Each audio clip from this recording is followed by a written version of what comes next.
Amber, victime de cyberharcèlement depuis son procès, est obligée de changer de numéro chaque semaine.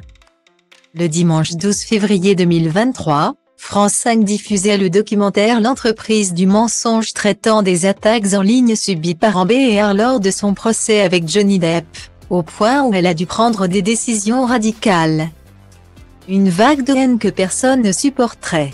Depuis l'affrontement entre Johnny Depp et Amber, qui s'accusait de violences conjugales réciproques depuis 2018, l'actrice a subi de violentes attaques de toutes parts. Aujourd'hui, elle se bat contre le harcèlement en ligne en dévoilant son expérience.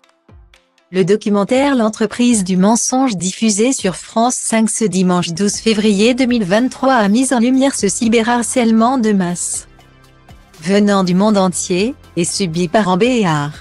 Tout ceci a commencé depuis la publication d'une tribune en décembre 2018 dans le Washington Post, dans laquelle elle accusait son ex-mari de violences conjugales, qui a porté plainte pour diffamation ensuite. Mais la campagne de dénigrement sur les réseaux sociaux a empiré au début du procès, jusqu'à ce qu'elle prenne plusieurs décisions radicales. Plus que des insultes, Amber était victime d'une véritable campagne de dénigrement, dans le but de faire basculer l'opinion publique. Des propos injurieux publiés par une majorité d'hommes misogynes, tous les 2 ou 3 messages. Il y avait des menaces de mort, des vidéos, des images sexuelles. En un mot, de la misogynie. Le genre de message que personne ne devrait recevoir, a confié Imran Ahmed, directeur du Centre de lutte contre la haine numérique, CCDH.